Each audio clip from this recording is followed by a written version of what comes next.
Hello students, வணக்கம். Welcome to PSZ Chemistry Channel for Easy Learning. இன்னைக்கு நம்ம பார்க்க போறது வந்து conversions பார்க்க போறோம். So conversions அப்படினா amines chapterல இருந்து maximum நம்மளுக்கு என்ன மாதிரியான conversions எல்லாம் கேட்பாங்களோ அதெல்லாம் வந்து இந்த mind mapல வந்து கொடுத்திருக்குது. So நம்ம ஒண்ணா பார்க்கலாம். இந்த மாதிரியான mind map நம்ம ஞாபகம் வச்சிருந்தோம்னா board exams, NEET exams எல்லாத்துக்கும் யூஸ்ஃபுல்லா இருக்கும். So நம்ம வந்து மெயினா நம்மளுக்கு தெரிய வேண்டியது இந்த அனலின் தெரியணும். So aniline C6H5NH2. இங்க அனலின் எப்படி நம்ம கன்வெர்ட் பண்றோம் அப்படின்னு பார்த்தா இந்த அனலின் டயசோரைசேஷன் செய்யும்போது so NaNO2 HCl 0 to 5 degree Celsius அல்லது 273 ல இருந்து 278 கெல்வினுக்கு இங்க கொடுத்திருப்பாங்க. சோ அனலின் டயசோரைசேஷன் செய்யும் பொழுது நமக்கு பென்சீன் டயசோனியம் குளோரைட் கிடைக்கும் C6H5N2Cl. சோ மெயினா இந்த பென்சீன் டயசோனியம் குளோரைட்ல இருந்து நமக்கு டிஃபரண்ட் ப்ராடக்ட்ஸ் கிடைக்கும். அந்த ப்ராடக்ட்ஸ் மறுபடியும் நமக்கு ஃபர்தர் என்ன ஆகும் அப்படின்னா கன்வர்ஷனுக்கு போகும். சோ அப்போ ஸ்டார்டிங் நம்ம அனிலின் எடுத்துக்கிறோம். அனிலினை டயசோரைசேஷன் செய்யும் பொழுது பென்சீன் டயசோனியம் குளோரைட் நமக்கு கிடைக்கும். இப்போ இந்த பென்சீன் டயசோனியம் குளோரைட நம்ம fluoroboric acid, sodium nitrite, copper heat பண்ணும் பொழுது nitrobenzene கிடைக்கும். So nitrobenzene on reduction. So for reducing agent நம்ம என்னெல்லாம் யூஸ் பண்ணலாம் அப்படின்னா hydrogen in presence of nickel or platinum or palladium, tin in HCl அல்லது iron in HCl. So இந்த மூணு different types of reducing agent நம்ம ஏதாவது ஒன்னு யூஸ் பண்ணோம்னா நைட்ரோபென்சீனை வந்து நம்ம அனிலினா கன்வெர்ட் பண்ண முடியும். சோ அப்ப நமக்கு எக்ஸாம்ல கொடுக்கும்போது எப்படி கொடுப்பாங்க அப்படின்னா நைட்ரோபென்சீனை ஸ்டார்ட் பண்ணிருப்பாங்க, ஆரோ போட்டு ரிடக்ஷன் போட்டிருப்பாங்க, ஏ கொடுத்திருப்பாங்க. சோ ஆரோல ஏல இருந்து என்ன பண்ணிருப்பாங்க சோடியம் நைட்ரைட் HCl போட்டு பி கொடுத்திருப்பாங்க. Identify the products A and B அப்படின்னு நம்மளுக்கு கேட்பாங்க. சோ நம்மளுக்கு இந்த பார்ட் தெரிஞ்சது அப்படின்னா ரியாக்ஷனை கம்ப்ளீட் பண்ணிருக்கலாம். அடுத்தது அதே பென்சீன் டயசோனியம் குளோரைட்ல Cu2Cl2HCl. சோ இது வந்து நம்மளுக்கு சாண்ட்மேயர் ரியாக்ஷன். சோ சாண்ட்மேயர் நம்மளுக்கு புக்ல பார்த்தீங்கன்னா மூணு கொடுத்திருப்பாங்க. Cu2Cl2HCl ஒன்னு கொடுத்திருப்பாங்க, Cu2Cl2HBr ஒன்னு கொடுத்திருப்பாங்க, இன்னொன்னு CuCN in KCN. சோ இது மூணுமே நம்மளுக்கு சாண்ட்மேயர் ரியாக்ஷன் தான். இப்போ இந்த இடத்துல Cu2Cl2HCl கொடுத்திருந்தாங்க குளோரோபென்சீன். சோ ஒரு அரை குளோரைட் நமக்கு கிடைக்கும். அதே இந்த இடத்துல Cu2Br2HBr இருந்துச்சுன்னா புரோமோபென்சீன் நமக்கு கிடைக்கும். சோ நமக்கு இந்த இடத்துல என்ன கொடுத்திருக்காங்களோ அதுக்கு தகுந்த மாதிரி நமக்கு ஒரு அரைல் ஹாலைடு கிடைக்கும். ஒன்னு குளோரோபென்சீன் அல்லது புரோமோபென்சீன் கிடைக்கும். இந்த பக்கம் பார்த்தோம் அப்படின்னா copper cyanide KCl in presence of KCl. இதுவும் சாண்ட்மேயர் ரியாக்ஷன் தான். இதுல நமக்கு ப்ராடக்ட் என்ன கிடைக்கும் அப்படின்னா C6H5CN கிடைக்கும். இப்போ இந்த ப்ராடக்ட் வந்து இந்த ரியாக்ஷன் வந்து இந்த ப்ராடக்ட்டோட நிக்கிறதுல ஃபர்தரா என்ன ஆகும் அப்படின்னா நம்ம ப்ரொசீட் பண்ணலாம் ரியாக்ஷன். இப்போ இந்த சயனோபென்சீன் அதாவது C6H5CN இது வந்து நம்ம ஹைட்ரோலைசிஸ் பண்றோம். சோ ஹைட்ரோலைசிஸ் அப்படின்றது கம்ப்ளீட் ஹைட்ரோலைசிஸும் பண்ணலாம் அல்லது பார்ஷியல் ஹைட்ரோலைசிஸும் பண்ணலாம். சோ கம்ப்ளீட் ஹைட்ரோலைசிஸ் அப்படின்றது நம்மளுக்கு வந்து எப்படி ஸ்ட்ராங் ஆக்சிடைசிங் ஏஜென்ட் யூஸ் பண்றோம், மைல்டு ஆக்சிடைசிங் ஏஜென்ட் யூஸ் பண்றோமோ அந்த மாதிரி. சோ கம்ப்ளீட் ஹைட்ரோலைசிஸ்னா ஃபைனல் ப்ராடக்ட் நமக்கு கிடைக்கும்.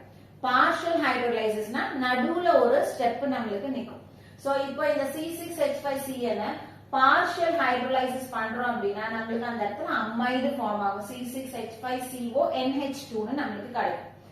இந்த C6H5CONH2 ஃபர்தரா ஹைட்ரோலைஸ் ஆகும் பொழுது நம்மளுக்கு இது என்னவா கன்வெர்ட் ஆகும் பென்சோயிக் ஆசிட் C6H5COOH.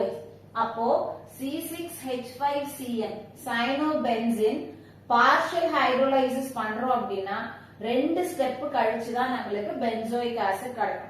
அதே இந்த சயனோபென்சீனை கம்ப்ளீட் ஹைட்ரோலைசிஸ் பண்றோம் அப்படின்னா டைரக்டா நமக்கு என்ன ப்ராடக்ட் ஃபார்ம் ஆகும் பென்சோயிக் ஆசிட். அதனாலதான் இது பார்ஷியல் ஹைட்ரோலைசிஸ். சோ ஃபர்ஸ்ட் ஸ்டெப்ல இது, இங்க இருந்து செகண்ட் ஸ்டெப்ல இங்க ஃபார்ம் ஆகும். இதே கம்ப்ளீட் ஹைட்ரோலைசிஸ்னா டைரக்டா நமக்கு பென்சோயிக் ஆசிட் ஃபார்ம் ஆகும். அடுத்தது இந்த அமைடு பென்சமைட நம்ம அனிலினா கன்வெர்ட் பண்ணலாம். சோ என்ன ரியாக்ஷன் மூலமா அப்படின்னா Hofmann bromamide reaction. So reagents என்ன யூஸ் பண்ணுவோம்? bromine and sodium hydroxide. So அமைட bromine in sodium hydroxide treat பண்ணும்போது நமக்கு அனிலின் கிடைக்கும். சோ அப்ப நமக்கு ரியாக்ஷன்ஸ் கொடுக்கும்போது எங்க ஸ்டார்ட் பண்ணுவாங்க? அமைட்ல ஸ்டார்ட் பண்ணிருப்பாங்க. ஃபைனல் ப்ராடக்ட் எங்க வந்து நிக்கும்? இந்த பென்சீன் டைசோனியம் குளோரைடோட ஏதாவது ஒரு ரியாக்ஷன்ல போய் நிக்கும். So for example amide bromine in sodium hydroxide என்ன ஃபார்ம் ஆயிருக்கும்? அனிலின். இந்த அனிலின் டயசோலைசேஷன் செய்யும் பொழுது பென்சீன் டைசோனியம் குளோரைடா மாறும். இந்த பென்சீன் டைசோனியம் குளோரைட ஃப்ளூரோபோரிக் ஆசிடோட போடும் பொழுது ஃப்ளூரோபென்சீன் நமக்கு கிடைக்கும். சோ இந்த மாதிரி ரியாக்ஷன் என்ன பண்ணிருப்பாங்க அப்படின்னா இப்படி வந்து கம்ப்ளீட் பண்ணிருப்பாங்க. அடுத்தது இந்த பென்சமைடே நம்ம என்ன பண்ணலாம் அப்படின்னா இங்க ஃபார்ம் ஆகிற இந்த பென்சோயிக் ஆசிட்ல அமோனியா போட்டு ஹீட் பண்றோம்னா இது கிடைக்கும் நம்மளுக்கு பென்சமைடு கிடைக்கும். அப்ப நம்மளுக்கு எக்ஸாம்ல கொடுக்கும் போது எங்க இருந்து ஸ்டார்ட் பண்றதுக்கு வாய்ப்பு இருக்கு?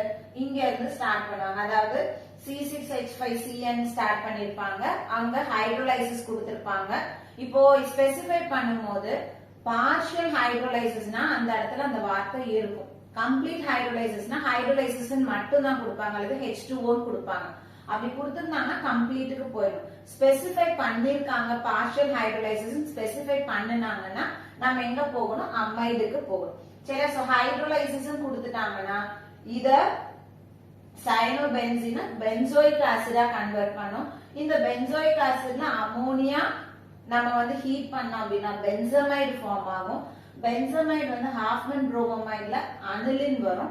அனிலின் பென்சீன் டைசோனியம் குளோரைடா கன்வெர்ட் ஆகும். அப்புறம் ஏதாவது ஒரு ப்ராடக்ட் நமக்கு கொடுத்துப்பாங்க. சோ எப்பவுமே நமக்கு பென்சீன் டைசோனியம் குளோரைடோட ரியாக்ஷனை கம்ப்ளீட் பண்ண மாட்டாங்க. ஃபர்தரா அதனுடைய ரியாக்ஷன் ஏதாவது ஒன்னோட தான் ரியாக்ஷன் கன்வர்ஷன் வந்து கம்ப்ளீட் ஆகுற மாதிரி இருக்கும். சில சமயம் right 2 steps involved in the conversion of, write one step involved in the conversion of அப்படி கொடுப்பாங்க. சோ அப்ப இந்த பார்ட் நமக்கு முடிஞ்சிருச்சு. இப்போ இங்க இந்த பென்சீன் டைசோனியம் குளோரைட்ல நமக்கு பேலன்ஸ் என்ன வச்சிருக்கோம்? இந்த வெறும் ஃப்ளூரோபோரிக் ஆசிட் போட்டு ஹீட் பண்றோம். இங்கேயும் அதே ஃப்ளூரோபோரிக் ஆசிட் தான். ஆனா சோடியம் நைட்ரைட் அண்ட் காப்பர் போட்டு ஹீட் பண்ணும்பொழுது நைட்ரோபென்சீன் கிடைக்கும். இங்க ஃப்ளூரோபோரிக் ஆசிடோட டைரக்டா ஹீட் பண்ணனா ஃப்ளூரோபென்சீன் நமக்கு கிடைக்கும். அதுக்கப்புறம் இது வந்து ஆக்சுவலா ரொம்ப இம்பார்ட்டன்ட். இந்த பென்சீன் டைசோனியம் குளோரைடு கூட H3PO2 and வாட்டர் ஆட் பண்ணும்போது பென்சீனும், அதே பென்சீன் டைசோனியம் குளோரைடு கூட எத்தனால் போடும் பொழுது நம்மளுக்கு பென்சீன் கிடைக்கும். சோ பென்சீன் டைசோனியம் குளோரைட்ல இருந்து ரியேஜன்ட்ஸ் வந்து ஒன்னு H3PO2 வாட்டர் போடலாம் அல்லது C2H5OH எத்தில் ஆல்கஹால் போட்டோம்னா நம்மளுக்கு பென்சீன் வந்து ப்ராடக்டா கிடைக்கும். அதுக்கப்புறம் பார்த்தோம் அப்படின்னா கப்ளிங் ரியாக்ஷன்ஸ் நம்ம படிச்சிருப்போம். ரெண்டு கப்ளிங் ரியாக்ஷன்ஸ் இருக்கும் டை ஃபார்மேஷன்ல. ஒன்னு பென்சீன் டைசோனியம் குளோரைடு அனிலின் கூட in presence of acidic medium நம்மளுக்கு எல்லோ டை கொடுக்கும். பாரா அமினோ அசோபென்சீன் கொடுக்கும். அதே benzene diazonium chloride phenol in presence of alkaline மீடியமா இருந்தா நம்மளுக்கு ஆரஞ்சு டை கொடுக்கும். para hydroxy azobenzene ஃபார்ம் ஆகும். சோ இது ரெண்டும் வந்து கப்ளிங் ரியாக்ஷன்ஸ் உடைய. இப்போ நம்ம அதே பென்சீன் டைசோனியம் குளோரைட வாட்டர் போட்டு வார்ம் பண்றோம். வாட்டர் போட்டு கொஞ்சம் லைட்டா வந்து சூடு பண்ணணும் அப்படின்னா நம்மளுக்கு ப்ராடக்ட் வந்து மெயின் ப்ராடக்ட் வந்து என்ன கிடைக்கும் அப்படின்னா phenol கிடைக்கும். இந்த phenol ஜிங்க் போட்டு நம்ம ஹீட் பண்ணும் பொழுது நம்மளுக்கு என்ன ஃபார்ம் ஆகும்னா பென்சீன். சோ ஆக்சுவலா இந்த ரியாக்ஷன் வந்து phenol டு பென்சீன் வந்து நம்மளுக்கு ஆல்கஹால்ஸ், phenols and ethers கொடுத்திருப்பாங்க. ஆனா நமக்கு எக்ஸாம்ல கேட்கும் பொழுது இந்த மாதிரி அந்த வெவ்வேறு சாப்டர்ல இருக்கிறதையும் கன்வர்ஷன்ல உள்ள நம்மளுக்கு கொடுப்பாங்க. சோ படிக்கும் போது அதனுடைய கண்டினியூட்டியோட சேர்த்து படிச்சுக்கலாம். சோ அதுக்கப்புறம் பார்த்தோம்னா இந்த சயனோபென்சீனை ரெடியூஸ் பண்ணலாம். சோ ரிடக்ஷன் பண்ணும்பொழுது எதெல்லாம் ரெடியூசிங் ஏஜென்டா யூஸ் பண்ணலாம்? சோடியம் அமால்கம் இன் ஆல்கஹால் யூஸ் பண்ணலாம். ஹைட்ரஜன் இன் நிக்கல் யூஸ் பண்ணும்பொழுது இந்த சயனைடு பார்ட் என்னவா கன்வெர்ட் ஆகும் அப்படின்னா CH2NH2. சோ ரிடக்ஷன் அப்படின்னா என்ன? Addition of hydrogen. சோ கார்பன்ல 2 ஹைட்ரஜனும் நைட்ரஜன்ல 2 ஹைட்ரஜனும் ஆட் ஆகி நம்மளுக்கு C6H5CH2NH2 கொடுக்கும். அதே மாதிரி இங்க நம்ம அமைடு எடுத்துக்கிறோம். C6H5CONH2ல நம்ம வந்து ரிடக்ஷன் பண்ணனும் followed by hydrolysis. So ரிடக்ஷனுக்கு இங்க நம்ம யூஸ் பண்ற ரெடியூசிங் ஏஜென்ட் வந்து lithium aluminium hydride followed by hydrolysis நமக்கு என்ன கிடைக்கும் C6H5CH2NH2 ன்னு கிடைக்கும். So actually பார்த்தோம் அப்படினா இந்த இடத்துல இந்த amide to இங்க amine அதே மாதிரி cyanide to amine இது ரெண்டுமே வந்து preparation of amines ஓட. Similarly amide to amine preparation of இது ஸ்பெசிபிக்கா primary aminக்கான preparation.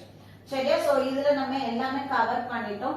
இப்போ இது வந்து கம்ப்ளீட்டா நம்மளுக்கு வந்து ஒரு amines சாப்டர்ல இருந்து நம்மளுக்கு கன்வர்ஷன் வருது அப்படினா இத பேஸ் பண்ணி தான் உங்களுக்கு மேக்ஸிமம் क्वेश्चंस வந்து வரும். சோ அதனால இந்த மைண்ட் மேப்பை நீங்க வந்து பிராக்டிஸ் பண்ணுனீங்க அப்படினா ஒரு 2 தடவை 3 தடவை டேபிள்ஸ் போடுற மாதிரி போட்டு பாத்தீங்கன்னா இத பேஸ் பண்ணி வரக்கூடிய क्वेश्चंस எல்லாத்தையுமே நீங்க அட்டெண்ட் பண்ணலாம். சோ இந்த வீடியோ உங்களுக்கு கண்டிப்பா யூஸ்ஃபுல்லான வீடியோவா இருக்கும்னு நினைக்கிறேன். வீடியோ பிடிச்சிருக்குன்னா லைக் பண்ணுங்க, கமெண்ட் பண்ணுங்க, ஷேர் பண்ணுங்க. மறக்காம சேனலை சப்ஸ்கிரைப் பண்ணுங்க. Thank you.